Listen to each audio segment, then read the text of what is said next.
नमस्कार, मैं doctor Vijaynarayan Tiwari, assistant professor M विभाग शिक्षा संकाय, संत तुलसीदास पीजी कॉलेज, कादीपुर, सुल्तानपुर, उत्तर प्रदेश। प्रिय विद्यार्थियों, शिक्षा में तकनीकी टेक्नोलॉजी इन एजुकेशन, इस संदर्भ के तहत इस पाठ्यक्रम के अंतर्गत आज हम मॉडल ऑफ टीचिंग, शिक्षण के जो प्रतिमान होते हैं, उसके जो मॉडल होते हैं, उसके विषय में जानने का प्रयास करेंगे। जैसा कि आप जानते हैं कि शिक्षा का मूल कर्तव्य होता है किसी भी बालक के अंतर्निहित शक्तियों को बाहर निकालना, उसको विकसित करना, उसको शारीरिक रूप से मजबूत करना, मानसिक रूप से विकास करना और सांवेगिक रूप से उसे विकसित करना। इन्हीं को ध्यान में रखते हुए हमारे शिक्षा शास्त्रियों ने शिक्षण के लिए जब टीचर और स्टूडेंट के बीच में किसी भी विषय वस्तु को लेकर कम्युनिकेशन, संप्रेषण होता है, ऐसे समय में विषय वस्तु को कैसे प्रस्तुत किया जाए जिससे बच्चों का जो स्मृति स्तर है, जो उनका बोध स्तर है और जो चिंतन स्तर है, एक कैसे एक क्रम में आगे बढ़ता चले, वो विकसित हो, डेवलप हो। इसी संदर्भ में तमाम प्रकार के मॉडल्स हमें देखने को मिलेंगे, जैसा कि इसके पहले आपने ब्लूम्स की टैक्सोनॉमी को पढ़ा था। लेकिन यहाँ पर क्या है कि जो लेवल हैं, शिक्षण के जो स्तर हैं, स्मृति बोध और चिंतन, इसके विषय में हमारे अलग अलग शिक्षा शास्त्रियों ने, तकनीशियों ने उसकी परिभाषा बताया है, उसको प्रस्तुत करने का ढंग बताया है, तरीका बताया है। तो किसी भी मॉडल को अगर हम बना लेते हैं, यानी योजना बना करके अगर कार्य करते हैं, तो कार्य में सफलता प्राप्त होती है।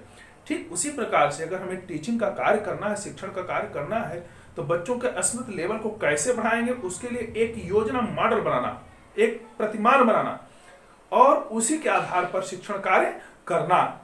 इसी संदर्भ में आप देखेंगे कि जो हार्वर्ड का स्मृति शिक्षण प्रतिमान है, यानी Harvard's memory level teaching model, यह क्यों बनाया गया?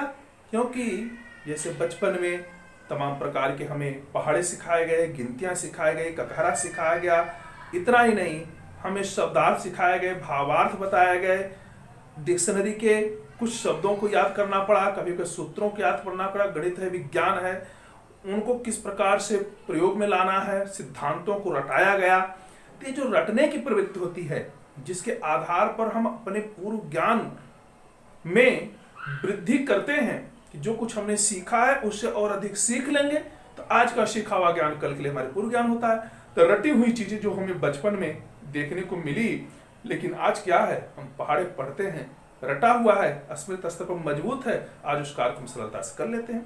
किसी भी गणित के सवाल को हल करना है, हम पहाड़ों के द्वारा, हम जो उसके गणित के नियम या सूत्र बताए गए हैं, उन सूत्रों को याद किए हुए हैं, उसके आधार पर हम तुरंत प्रश्नों को हल कर लेते हैं। इसी तरह से जो शब्दार्थ होते हैं, शब्दों के अर्थ बताए गए हैं, पर्यायवाची शब्द रटाए गए हैं, विलोम शब्द रटाए गए हैं, समानार्थी शब्दों को रटाया गया है, वाक्यांश के लिए एक शब्द को रटाया गया है। तो ये चीजें ऐसी हैं कि जो हमारे व्यवहार में हमेशा काम में आती हैं।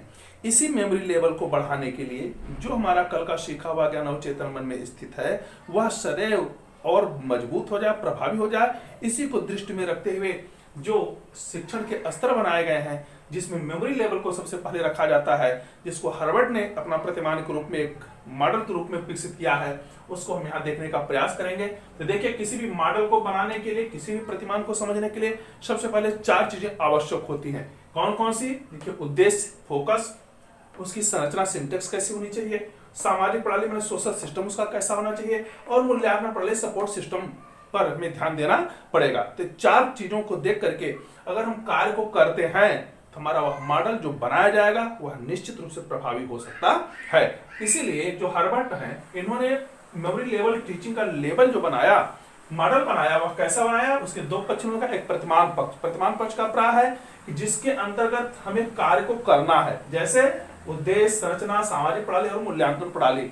अब इसके अंदर क्या करना है, उसके भावों को समझाने के लिए यहाँ पे देखिए संक्षिप्त रूप से उसका विवरण दिया गया है। जैसे आप देखें, अगर स्मृति स्तर का प्रतिमान बनाना है, तो हार्वर्ड ने कहा कि सबसे पहले उसका उद्देश्य डिसाइड करें। फोकस किस पे होना चाहिए? यानी मानसिक पक्षों का प्रशिक्षण, यानी जो मेमोरी लेवल हो वह बालकों के मानसिक पक्ष का ट्रेनिंग होनी चाहिए, उसका प्रशिक्षण होना चाहिए। जिससे उनके रटने की, स्मरण करने की क्षमता बढ़ सके। तथ्यों का ज्ञान प्रदान करना माने ऐसे तथ्यों को बताया जाए जिसके आधार पर वे कार्य को सरलता से कर सके। सीखे हुए तथ्यों को याद रखना, अर्थात जो कुछ सिखाया गया है, रटाया गया, उसको पुनः स्मरण में ला सकें। तथ्यों का प्रत्यास्मरण तथा उन्हें पुनः प्रस्तुत करना। इसका अभिप्राय है कि जैसे किसी चीज को सीखे हुए हैं, आवश्यकता पड़ने पर उस सीखे हुए ज्ञान को पुनः स्मरण में लाना, उसकी पहचान करना, अर्थात रिकॉल और रिकॉग्निशन, पहचान और प्रत्यास्मरण। ये ऐसी चीजें हैं जो हम बराबर इन कार्यों को करते हैं। जो कुछ हम सीखे हुए हैं, उन सीखे हुए कार्यों को करने के लिए हमें निश्चित रूप से सीखे हुए ज्ञान को रिकॉल और रिकॉग्निशन के आधार पर हमें देखना पड़ेगा। यानी जो पहचान है और जो किसी चीज जो प्रत्यास्मरण, जैसे किसी को पहचानना, क्या मैंने कभी ऐसा देखा, उसको देख करके समय पर पहचान लेना। मैं इसके पहले इसके विषय में क्या सीखा हूं, उसको स्मरण में लाना, स्मृति पटल पर ले आना। यह जो होता है, इसका उद्देश्य होता है कि बच्चों को अगर हमने गिनतियां गिनाया है, पहाड़े पढ़ाए हैं, सूत्रों को याद कराए हैं, तो सूत्रों को याद करके वो परीक्षा में या आवश्यकता पड़ने पर उसका उपयोग कर सके। इसी तरह से जो संरचना होती है, जो इसका सिंटेक्स होता है, हार्वर्ड ने अपने 5 पदों को इसमें दिखाया है। 5 स्टेप जो सिस्टम प्रणाली सपोर्ट होता है, इनका सिस्टम होता है, उसी को हम हार्वर्ड की पंचपदी कहते हैं। हार्वर्ड की पंचपदी अक्सर परीक्षाओं में पूछा जाता है कि इसके 5 पद कौन कौन से हैं। तो आप देखिए, मूल रूप से जो इसके 5 पद हैं वे हैं प्रस्तावना, प्रिपरेशन या तैयारी। तैयारी या प्रिपरेशन का प्राय होता है कि जब हम किसी चीज को पढ़ने या पढ़ाने के लिए आगे बढ़ते हैं, तो सबसे पहला हमारा दायित्व होता है कि उस पाठ की तैयारी किया जाए, उसका प्रिपरेशन किया जाए। और प्रिपरेशन का प्राय है कि योजना का निर्माण करना, नियोजन करना, प्लानिंग करना। हमें जितनी अच्छे से नियोजन करने की क्षमता होगी, जितनी बढ़िया हमारी तैयारी होगी, उतना ही अच्छी तरह से हम उसका क्या कर पाएंगे, यानी जो प्रयोग है, एप्लीकेशन है, उसको हम वहां पे प्रदर्शित कर सकते हैं, उसको प्रयोग में ला सकते हैं। इसलिए प्रस्तावना, प्रिपरेशन या तैयारी से कहा जाता है। दूसरा पद इनका प्रस्तुतिकरण, प्रेजेंटेशन का, यानी जब हमारी तैयारी हो जाए तो उसके आधार पर हमें प्रस्तुत करने के लिए, अर्थात प्रेजेंट करने के लिए आगे बढ़ना चाहिए। तो विषय वस्तु की जो तैयारी होती है, जो हमारी प्लानिंग होती है, उसी प्लानिंग को लेकर के उसका प्रस्तुतिकरण किया जाता है। कितने भागों में करना है, कितने यूनिटों में करना है, किस स्टेप में क्या करना है, माने स्टेप बाय स्टेप कहाँ हमें प्रेजेंटेशन करना, कहाँ व्याख्या देनी है, कहाँ हमें प्रश्नों को पूछना, कहाँ हमें पुनर्बलन देना है, कहाँ हमें श्यामपट्ट लेखन कार्य करना है, कहाँ पर हमें प्रश्नों को पूछना, मूल्यांकन करना है। तो ये सारी चीजें जो प्रस्तुतिकरण के अंतर्गत ही आती हैं कि हम जैसी प्लानिंग करेंगे, जैसा नियोजन करेंगे, जैसी तैयारी करेंगे, उसी के आधार पर प्रस्तुतिकरण किया जाता है। तीसरा पद इन्होंने तुलना व संबंध दिया है, कंपैरिजन एंड एसोसिएशन। यानी जो कुछ हम प्रेजेंट कर रहे हैं, पढ़ा रहे हैं विषय वस्तु को, वह विषय वस्तु पहली बार तो है नहीं कि उसको आज तक उसके विषय में कहीं और ना कहा गया हो, इसलिए उस ज्ञान को, उस विषय वस्तु को अन्य विषयों से जोड़ना, अन्य उदाहरणों के द्वारा, दृष्टांतों के द्वारा उसको एक तरह से समायोजित करना, उसकी समानता विषमता क्या है, इसके विषय में उसमें तुलना करना, उसमें संबंध को जोड़ना। जैसे हम कहते हैं कि परहित सरिस धर्म नहीं भाई, इस प्रकार से हमने तुलसीदास को पढ़ा है। वहीं पर अगर हम इसको देखें तो संस्कृत में कहा गया है परोपकार सताम विभूतया, अर्थात परोपकार क्या है, इस सज्जनों की विभूति ऐश्वर्य होता है। तो इस तरह से जब हम किसी भी कहे हुए तथ्यों को पुनः स्मरण लाते हैं कि हाँ इसको हमने यहाँ पर और देखा था जो आज यहाँ पर पढ़ रहे हैं, तो समानता करना, उसमें तुलना करना, उसमें संबंधों को जोड़ना। एक तीसरा पद है कंपैरिजन एंड एसोसिएशन का।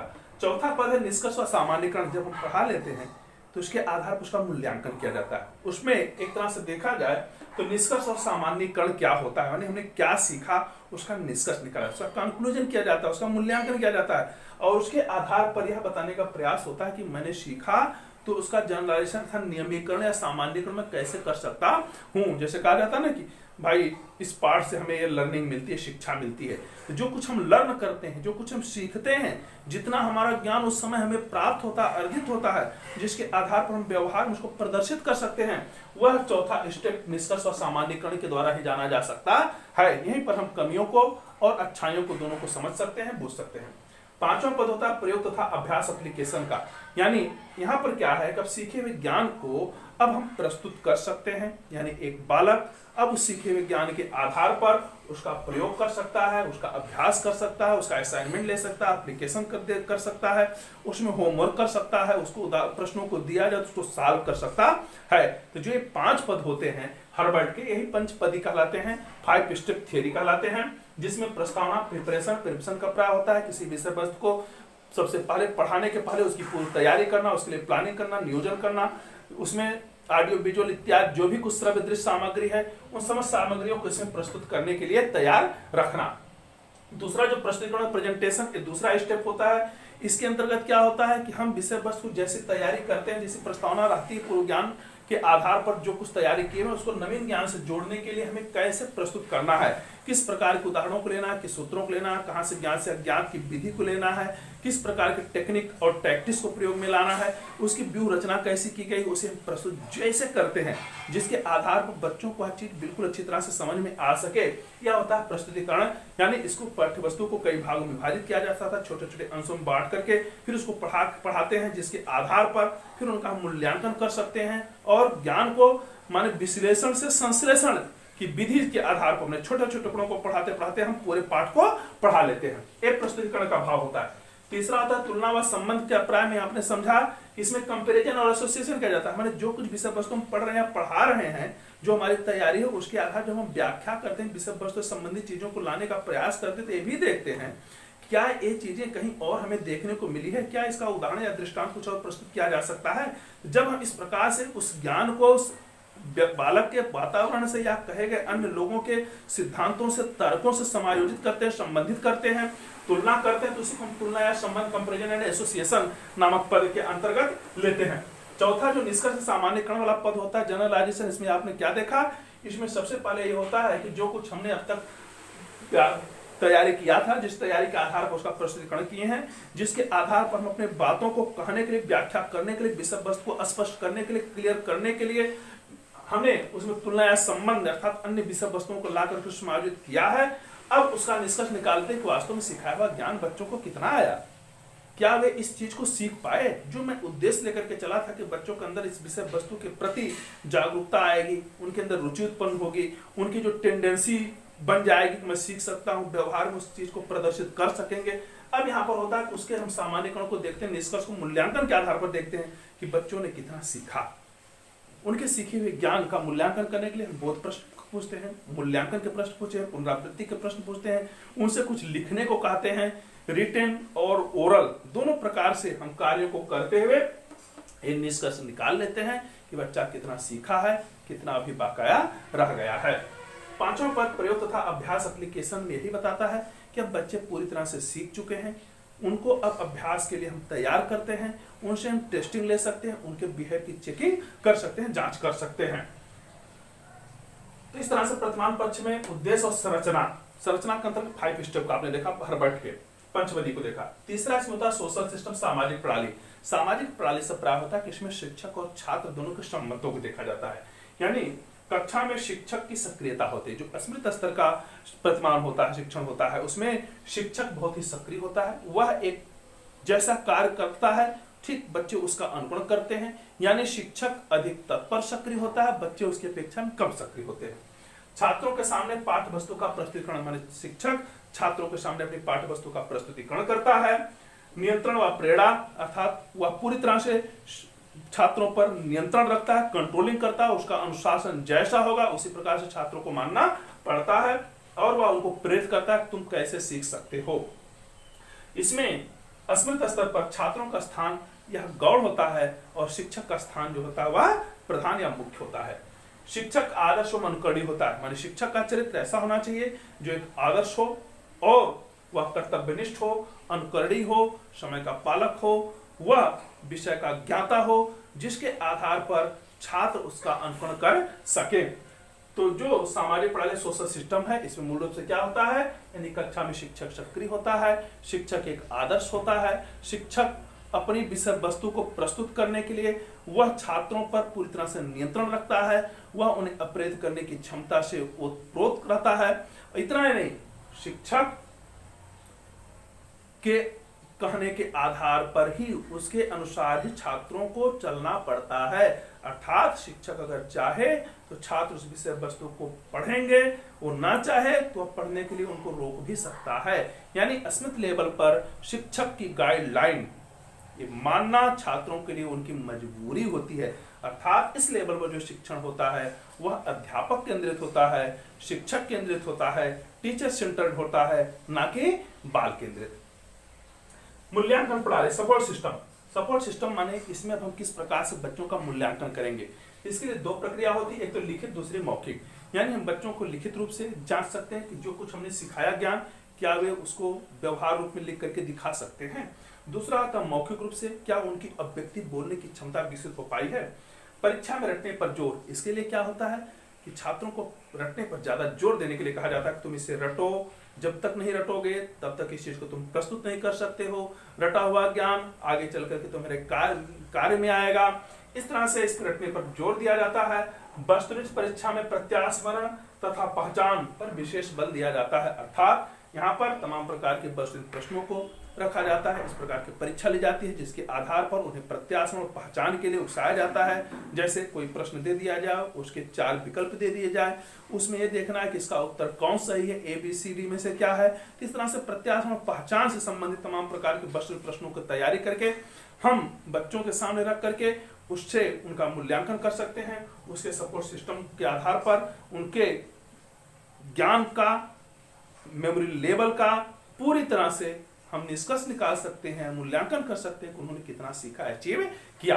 किस तरह से आपने क्या देखा कि जो हर्बर्ट के द्वारा बनाया गया मेमोरी लेवल मॉडल है टीचिंग का, वह एक तरह से देखा जाए तो बालकों के लिए, बच्चों के लिए, छोटे बच्चों के लिए ये बहुत ही उपयोगी होता है। क्योंकि उनको ABCD या क ख ग घ इत्यादि जो रटाया जाता है, जो गिनतियां रटाए, जो पढ़े रटाए जाते हैं, अगर वो रटे ना तो शायद जीवन में उनके उपयोग में नहीं आ पाता। हम लोग भी जब पढ़ते थे तो आप देखे होंगे पहले सारी चीजों को रटा गया है, आज उन्हीं रटे हुए चीजों को लेकर के हम प्रयोग में लेते हैं, कार्य करते हैं और बड़े आसानी से कर लेते हैं। इसलिए मेमोरी लेवल या शिक्षण का सबसे प्रथम स्तर है, लेकिन यह शिक्षण का सबसे निम्न स्तर माना जाता है। यानी यहाँ पर केवल रटने पर ध्यान दिया जाता है, यहाँ पर आपका जो बोध स्तर उतना एक्टिव नहीं होता है। इसलिए स्मृत स्तर या शिक्षण का प्रथम स्तर होता है जिसमें हम किसी विषय वस्तु को जानने के लिए, पहचानने के लिए, समझने के लिए, उसमें प्रत्यास्मरण लाने के लिए कार्य करते हैं, रटते हैं, रटने पर बल देते हैं।